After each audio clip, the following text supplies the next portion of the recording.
Hi guys, I want to welcome you to the third episode of the Regeneration podcast, and we got some pretty breaking news today. So it's not going to be too much of a long video. Maybe we're just going to obviously discuss the breaking news to do with Garnacho, talk a bit about the game tomorrow, which I don't think many people care about, and I guess we could talk about the fallout from that United and Tottenham game. But yeah, so it's been reported from David Ornstein that Garnacho has been told by Ruben Amorim to find a new club, which isn't really surprising to be honest. I mean, you go back in the January window where teams like Napoli were in for him, and United were willing to sell him, and it took a while for Garnacho to come back into Amorim's plans. So I don't think Garnacho is a player that's ever been really favoured by Amorim. I think he's been necessarily forced just to play him due to the amount of lack of attacking options that we have at the club. But yeah, I mean, me personally, I've been someone who within like the first year I was a fan of Garnacho, but after that for me it just went downhill, It's I think it's his first of all, obviously his attitude, the way he is, some of the comments he makes. And I mean you see the comment he made, after the Europa League final. I mean, the guy's ego is out of control, and it's no surprise, Amorim has told him to find a new club. I don't know where he gets his ego from personally. He hasn't shown any performance to warrant that type of ego that he has. I mean, the type of player he is, for me, he is one of in the nicest way to put it, dumbest players I think I've seen play for the club.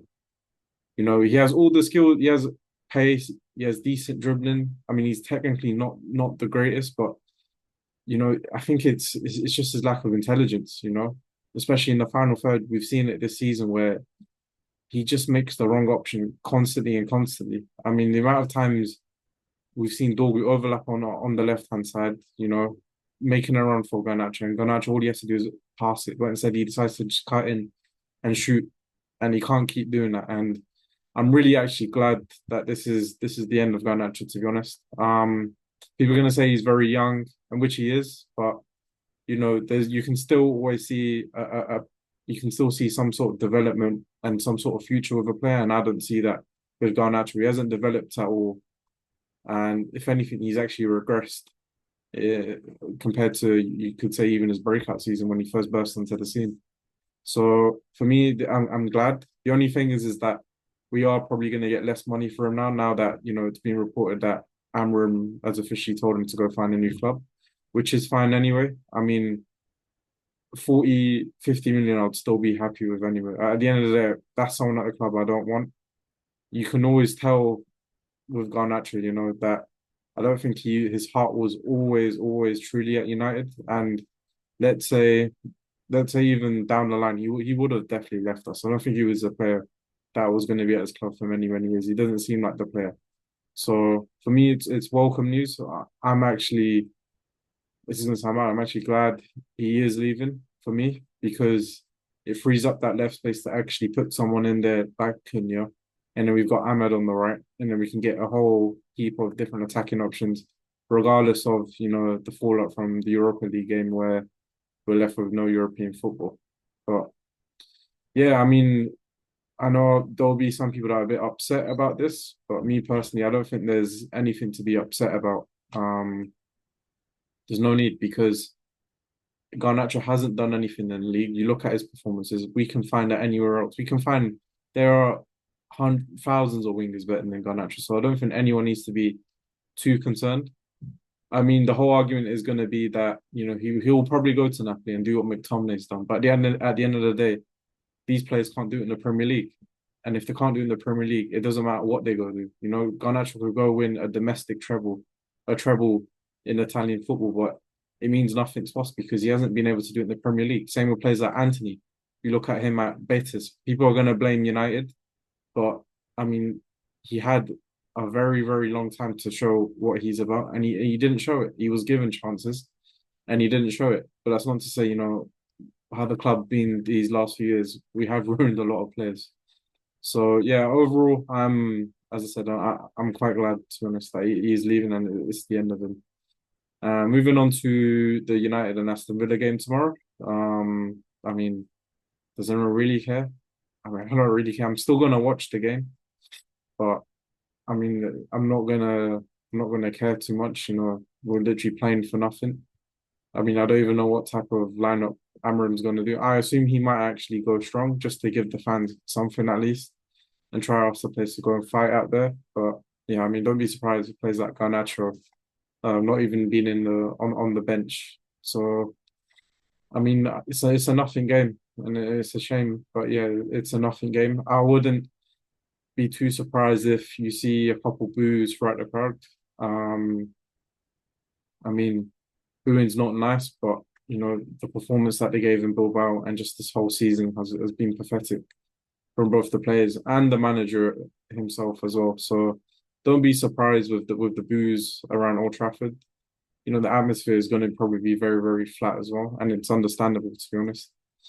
And just more fallout from I guess the United Tottenham game. I mean, it's been a couple of days now, and I'm still depressed over that game, as you probably all are as well. I mean, I'm still like shell shocked kind of about what happened. I know we've been very bad, but no one really truly thought as a United fan. I don't think you know us actually losing to Tottenham. And yes, it was to do with history. It was to do with heritage. We thought that was going to carry us through, and it obviously didn't peter out in the end. So it's just the depressing time to be a United fan.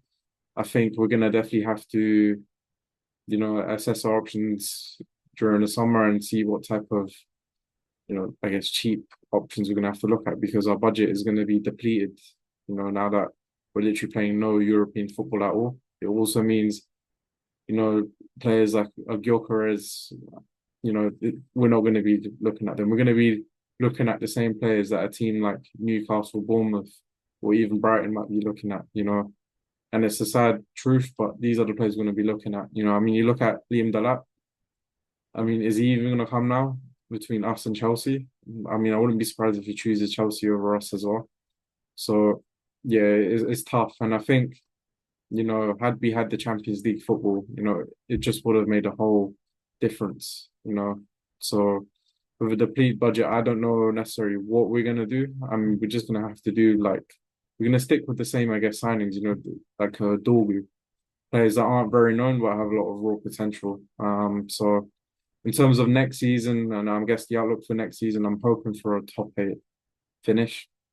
I mean, don't be surprised, guys, if we don't finish in the top eight. And with the reports that it looks like Amorim's going to be staying as well.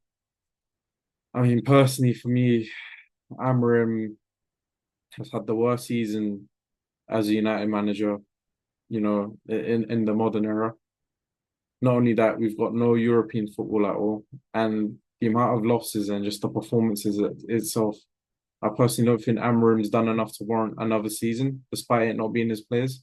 I think those players aren't the 16th best players in the league or 17th best players in the league. No, they are better than that. I'm not saying they're top four, but they're not where we are in the league, despite the formation and the new tactics and new system the players are having to adjust to. So, you know, you look at the two-man midfield, for me, this is a really huge point because, you know, you look at all the top teams, especially in the Premier League, you know, you look at City, Arsenal, Liverpool, they all practically play a three-man midfield.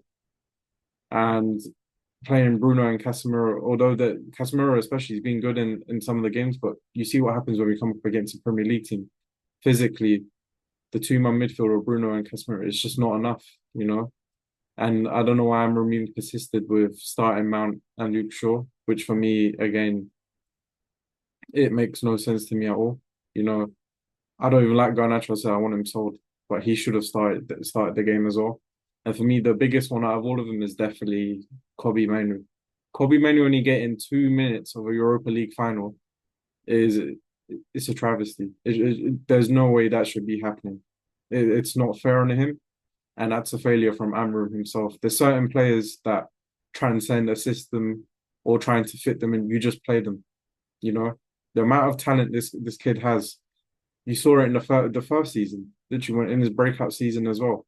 What he did to City in the FA Cup final, man of the match performance, went to the Euros of England, you know, and then for him he has slightly regressed, you could say, this season as well. So that's on Amram, and it is on Amram. You know, Ten Hag got more out of him than Amram did. But I mean, that's it really for today. I mean, this was just a general discussion and obviously the breaking news about Garnacho. In terms of the channel itself, any, I guess, breaking news such as this, I'll make sure to, make a video about it. Throughout the preseason, I'll be watching some of the preseason games and, reacting to some of the games as well. So I'll be sure to, start making like a proper schedule since I'm still starting this channel up. But yeah, guys, I mean, it's going to be a depressing summer by far. But we're all still United fans at the end of the day, and I guess we're just gonna have to keep watching and hoping to see if anything changes. But that's it for me. I hope you guys take care, and I'll catch you in the next one.